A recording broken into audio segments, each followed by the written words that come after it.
Assalamualaikum warahmatullahi wabarakatuh. Perkenalkan, nama saya Mona Satria Mustika.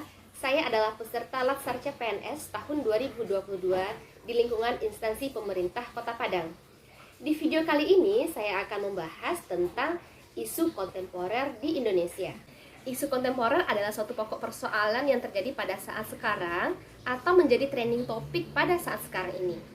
Terdapat beberapa isu kontemporer di Indonesia. Seperti yang pertama adalah korupsi, yang kedua adalah narkoba, yang ketiga adalah terorisme dan radikalisme, yang keempat adalah ujaran kebencian serta hoax. Isu kontemporer yang pertama adalah korupsi. Korupsi adalah penyalahgunaan wewenang untuk kepentingan pribadi. Korupsi ini merupakan virus yang sudah lama menjangkit di Indonesia dan tidak asing lagi di negara kita. Walaupun demikian, ternyata korupsi tetap eksis sampai saat ini. Fenomena korupsi telah menjadi zona kejadian luar biasa karena kasusnya tiap tahun semakin meningkat. Korupsi membawa dampak negatif bagi negara kita.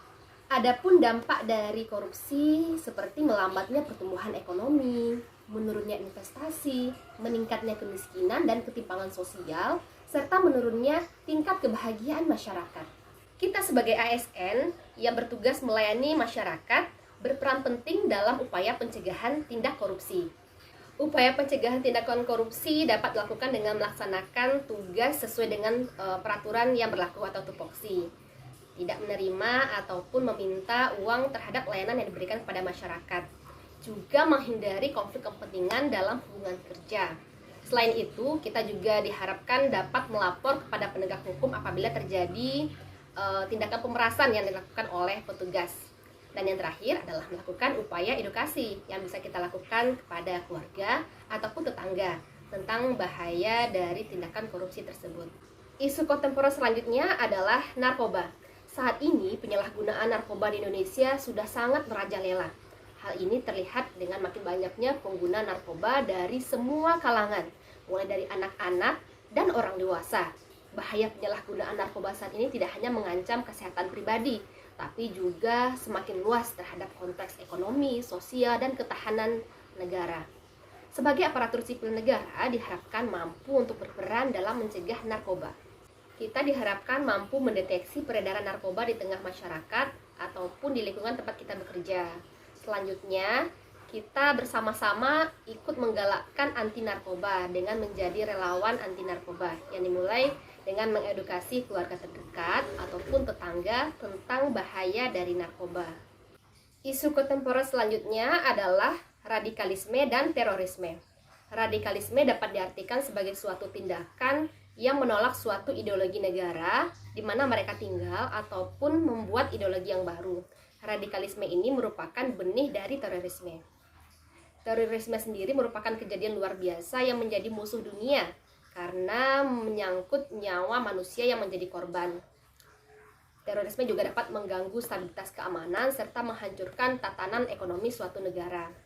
ASN sebagai perekat pemersatu bangsa diharapkan mampu berperan aktif dalam mencegah tindak radikalisme atau terorisme, seperti ikut serta mensosialisasikan radikalisme dan terorisme. Yang kedua, menyaring informasi yang didapat serta mampu berperan aktif dalam melaporkan setiap tindakan terorisme dan radikalisme di tempat kerja ataupun di lingkungan masyarakat. Isu kontemporer terakhir adalah kejahatan komunikasi massal seperti ujaran kebencian dan hoax. Salah satu tantangan dan ancaman kebinekaan Indonesia adalah terjadinya atau banyaknya ujaran kebencian. Bentuk ujaran kebencian bisa seperti penghinaan, pencemaran nama baik, penistaan, perbuatan yang tidak menyenangkan, provokasi, menghasut, menyebarkan berita bohong yang memiliki tujuan serta memiliki dampak terhadap konflik-konflik sosial. Sebagai ASN, kita juga bisa berperan dalam mencegah penyebaran berita bohong atau ujaran kebencian dengan melakukan edukasi, baik edukasi kepada keluarga ataupun kepada masyarakat. Kita juga menjadi fasilitator yang bisa memberikan tips dan trik mengenai langkah-langkah apa yang dapat dilakukan masyarakat ketika menemukan berita hoax. Dan yang terakhir adalah advokasi yang juga bisa memberikan saran kepada masyarakat ketika mereka menemukan isu-isu yang belum tentu kebenarannya. Bahasan terakhir dalam video ini adalah teknik menapis isu dengan menggunakan teknik USG. Metode USG menggunakan scoring untuk menyusun urutan prioritas isu yang harus kita selesaikan. Skala prioritas ditentukan berdasarkan urgensi, yaitu seberapa mendesaknya tugas untuk diselesaikan. Yang kedua, seriousness, yaitu seberapa besar dampak dari masalah. Dan yang terakhir, growth, yaitu seberapa besar pertumbuhan dari permasalahan. Berdasarkan hasil observasi di tempat kerja, maka didapatlah 3 isu yang akan dianalisis menggunakan teknik USG. Yang pertama adalah kurang tertibnya pengembalian aset yang telah dipinjam oleh pegawai, belum optimalnya proses pengajuan permintaan kebutuhan barang habis pakai, dan kurang kontrolnya terhadap keberadaan barang bergerak.